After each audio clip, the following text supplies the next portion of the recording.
13 जून को इजराइल के हमले के बाद जब ईरान ने इजराइल पर मिसाइल बरसाई तो पूरी दुनिया हैरान थी। ईरान मिसाइल अटैक का हर रिकॉर्ड तोड़ रहा था।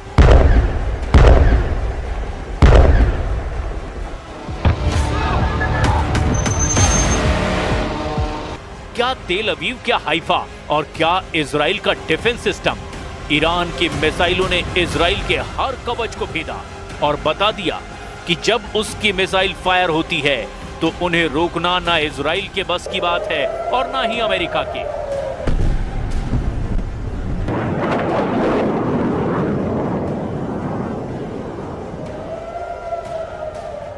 बारह दिन तक ईरान के गुस्से को पूरी दुनिया ने देखा और अब इन्हीं हमलों से सीखते हुए ईरान ने एक बड़ा ऐलान किया है।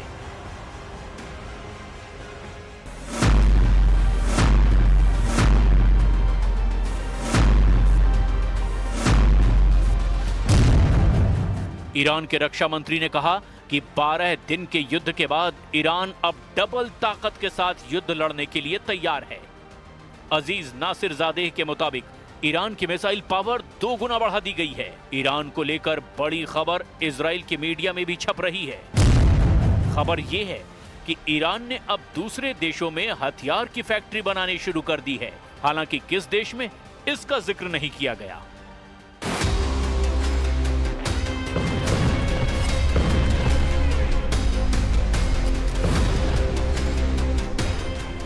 ऐसा इसीलिए क्योंकि 13 जून को जब इजराइल ने ईरान पर हमले से युद्ध की शुरुआत की तब इजराइल की एयरफोर्स ने ईरान के कई हथियार फैक्ट्रियों को टारगेट किया।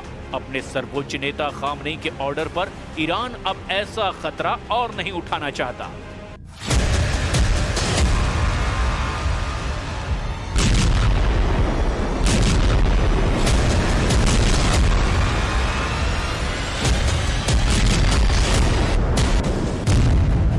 सवाल ये उठ रहा है कि अगस्त के आखिर या फिर सितंबर की शुरुआत में ईरान इजराइल की टक्कर फिर शुरू हो सकती है।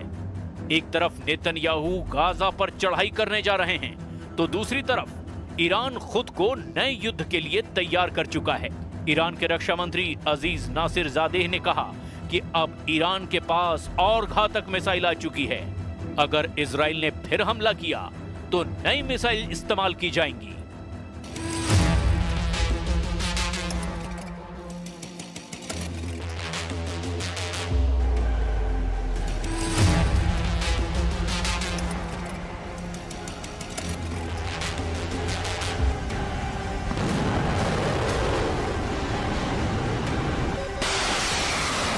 ईरान की असली ताकत उसकी मिसाइल है और इजराइल पर हुए हमलों की कामयाबी को देखते हुए ईरान का फोकस अब मिसाइल उत्पादन पर है। लेकिन साथ में ईरान ने अपने एयर डिफेंस को मजबूत बनाना भी शुरू कर दिया है, क्योंकि जून में हुई जंग के शुरुआती दौर में इजराइल की एयरफोर्स ने अपनी ताकत दिखाई थी और ईरान के ज्यादातर एयर डिफेंस वाले अड्डों को तबाह कर दिया था। इसीलिए ईरान ने अब नए युद्ध की तैयारी के तौर पर अपनी ड्रोन और मिसाइल फैक्ट्री, अपने परमाणु अड्डों और अपने रडार अड्डों को बचाने का काम शुरू कर दिया है।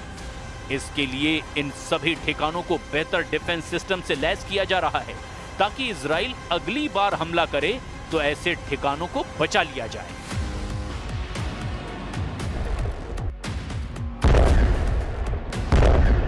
अमेरिका और इजराइल ने स्टेल्थ विमानों का इस्तेमाल करके ईरान के कई ठिकानों को तबाह करने का दावा किया था। इसमें ईरान का फोर्दो परमाणु अड्डा भी था, लेकिन अब अमेरिका के दावे को एक जनरल ने पलीता लगा दिया है। अमेरिका ने DIA यानी डिफेंस इंटेलिजेंस एजेंसी के प्रमुख लेफ्टिनेंट जनरल जेफ्री क्रूज को बर्खास्त कर दिया है। जनरल क्रूज ने अपनी रिपोर्ट में दावा किया था कि अमेरिका के हमलों से ईरान का परमाणु कार्यक्रम पूरी तरह तबाह नहीं हुआ है। जनरल क्रूज के अलावा navy reserve chief vice admiral Nancy Lacore ने नेवी सील के प्रमुख रियर एडमिरल मिल्टन सेकंड्स को भी पद से हटा दिया है। ये खबर इस वक्त अमेरिका के हर बड़े अखबार और मीडिया में हेडलाइन बन चुकी है। ट्रंप प्रशासन ने जिस तरह इन अफसरों को पद से हटाया उसकी खूब आलोचना हो रही है, क्योंकि इन्होंने वैसे रिपोर्ट नहीं दी जैसे कि ट्रंप ने ईरान के परमाणु अड्डों पर बमबारी करने को लेकर दावा किया था। ट्रंप की सरकार में उन्हीं की खुफिया एजेंसी अगर ये दावा कर रही है कि ईरान का कुछ नहीं बिगड़ा, तो इससे एक बात साबित होती है, और वो ये कि न सिर्फ इजराइल बल्कि अमेरिका के पास भी ईरान के परमाणु कार्यक्रम को 100% खत्म करने की ताकत नहीं है। भले ही ट्रंप ने B-2 विमानों का इस्तेमाल किया, भले ही उसने दुनिया का सबसे बड़ा बंकर बस्टर बम गिराया, लेकिन जब खुफिया एजेंसी की रिपोर्ट कह रही है कि ईरान को बहुत ज्यादा नुकसान नहीं हुआ, तो अब आगे क्या होने वाला है? इजराइल पर ईरान के मिसाइल अटैक को रोकने में अमेरिका पहले ही अपने हाथ जला चुका है।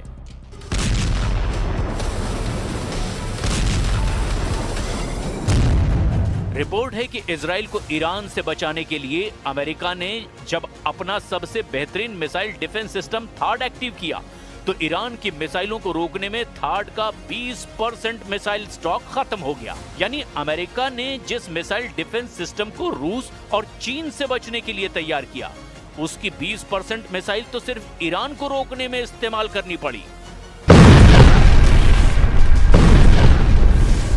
नेतन्याहू की दरख्वास्त पर डोनाल्ड ट्रंप ने एक नहीं बल्कि दो थाड मिसाइल डिफेंस सिस्टम इजराइल में तैनात किए, और इनका इस्तेमाल उन 12 दिनों में जमकर हुआ जब ईरान और इजराइल के युद्ध को दुनिया ने तीसरे विश्व युद्ध की शुरुआत के तौर पर महसूस किया।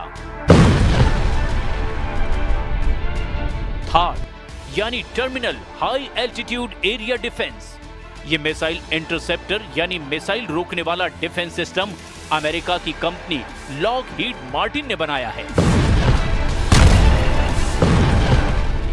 अमेरिका के रक्षा मंत्रालय यानी पेंटागन से थाड को लेकर कुछ सवाल पूछे गए, जिससे न सिर्फ इजराइल बल्कि अमेरिका के पूरे डिफेंस सिस्टम की पोल खुलती हुई नजर आ रही है, क्योंकि यह खबर अब वर्ल्ड हेडलाइन बन करके डोनाल्ड ट्रंप और बेंजामिन नेतन्याहू को परेशान कर रही है। हर जगह छप चुका है कि ईरान की आधुनिक बैलिस्टिक मिसाइलों को रोकने में अमेरिका के थाड सिस्टम को बड़ा झटका लगा है। सिर्फ 12 दिनों में उसका 20% स्टॉक खत्म हो गया है। अब अमेरिका को अपना स्टॉक भरने में 8 साल का वक्त लग सकता है। थाड के इस मिसाइल इंटरसेप्टर की कीमत 106 करोड़ रुपए बताई जाती है। 2024 में अमेरिकी सेना को सिर्फ 11 थाड इंटरसेप्टर मिले थे। 2025 के अंत तक अमेरिका को 12 और थाड इंटरसेप्टर मिलने की उम्मीद है, जबकि 2026 में अमेरिका थाड के लिए 25 से 37 नई मिसाइल बना पाएगा। इसकी लागत बहुत ज्यादा है। थाड के एक मिसाइल इंटरसेप्टर की कीमत 106 करोड़ रुपए बताई जाती है। यह खबर अमेरिका से लेकर इजराइल और यूरोप से लेकर ईरान और चीन की मीडिया में हेडलाइन बन चुकी है। जाहिर है इस खबर ने पेंटागन में हड़कंप मचा दिया है। 12 दिन के युद्ध के दौरान ही अमेरिका ने थाड की इतनी मिसाइल जाया कर दी, जिसके उत्पादन करने में उसे कई साल लग जाएंगे। इन 12 दिनों में युद्ध में ईरान ने इजराइल के ऊपर करीब 600 मिसाइल दागी थी, और उनमें से 50 से 60 मिसाइलें इजराइल में गिरने में कामयाब भी रही। ईरान ने बार बार दावा किया कि उसके हमलों को रोकने में इजराइल पूरी तरह फेल साबित हुआ है, और वो इसीलिए भी क्योंकि तेल अवीव और हाइफा से आई तस्वीरों ने बताया कि ईरान ने जहां टारगेट सेट किया वहां पर उसकी मिसाइल गिरी। एक साथ इतने मिसाइलों का सामना करके दुनिया का कोई भी एयर डिफेंस सिस्टम या मिसाइल डिफेंस सिस्टम क्यों ना हो, वो घुटने के बल बैठने पर मजबूर हो जाएगा। और इजराइल में यही हुआ। ईरान ने 12 दिनों के युद्ध के दौरान बार बार बताया कि उसकी मिसाइल पावर को हल्के में ना लिया जाए। थाड को लेकर अमेरिका में जो रिपोर्ट आई, उस रिपोर्ट में बताया गया कि युद्ध से पहले अमेरिका के पास थाड की 650 मिसाइलों का स्टॉक था, लेकिन इजराइल और ईरान की जंग के दौरान उसको 150 से ज्यादा मिसाइलें फायर करनी पड़ी। रिपोर्ट में यह भी बताया गया कि ईरान ने जब कतर में अमेरिका के मिलिट्री अड्डे पर मिसाइल दागी, तब अमेरिका को अपनी 30 पैट्रियट मिसाइलों को लॉन्च करना पड़ा ताकि वो ईरान के हमलों को नाकाम कर दे, लेकिन उसमें भी वो पूरी तरह कामयाब नहीं हो पाया। रिपोर्ट के मुताबिक अमेरिका के थाड मिसाइल डिफेंस सिस्टम ने इजराइल के एरो 2 और एरो 3 इंटरसेप्टर के साथ में ईरान की 574 मिसाइलों में से 201 को तबाह किया, बाकी मिसाइलों को दूसरे डिफेंस सिस्टम ने नष्ट किया।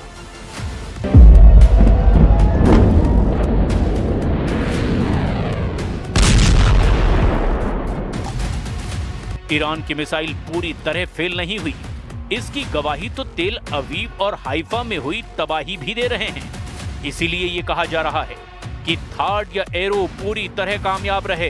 ये सरासर गलत है, क्योंकि तेल अवीव के बीचों बीच ईरान की मिसाइल गिरी है, जबकि ईरान का दावा है कि उसने इजराइल के सीक्रेट अड्डे नेवातीम एयरबेस को भी टारगेट बनाया।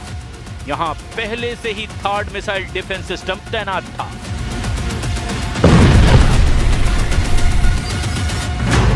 थार्ड 200 किलोमीटर की दूरी तक दुश्मन के किसी भी मिसाइल को मार सकता है। ये 150 किलोमीटर की ऊंचाई तक किसी भी मिसाइल को इंटरसेप्ट कर सकता है। अमेरिका के पास थार्ड की 7 बैटरियां हैं। एक बैटरी में 6 ट्रक माउंटेड लॉन्चर होते हैं। दुश्मन की मिसाइल को रोकने के लिए ये थार्ड सिस्टम के एक लॉन्चर से एक बार में 8 मिसाइल दागी जा सकती है, यानी पूरी बैटरी में कुल 48 इंटरसेप्टर मिसाइल होती हैं। इसे ऑपरेट करने के लिए 95 सैनिकों की जरूरत होती है।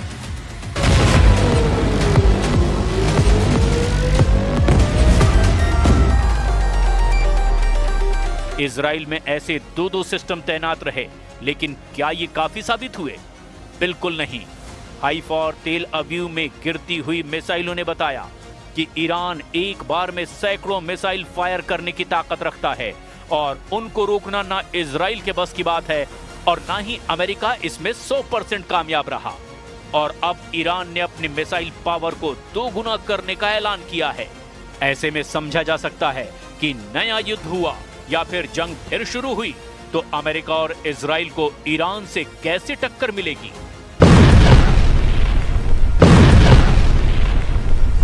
गाजा में अपने 60,000 सैनिकों को लेकर आगे बढ़ रहे नेतन्याहू को अब ईरान से नई चुनौती मिलती नजर आ रही है। लेकिन ईरान ने जो वीडियो जारी किया है उसके टारगेट पर अमेरिका हो सकता है। ईरान ने अपने युद्धाभ्यास का वीडियो जारी किया है। ये इजराइल के साथ साथ अमेरिका को धमकी है। जून के महीने में इजराइल से युद्ध के बाद ईरान की सेना ने अपना युद्धाभ्यास किया है। फारस की खाड़ी में ईरान ने अपनी क्रूज मिसाइल और ड्रोन वाली पावर दिखाई है।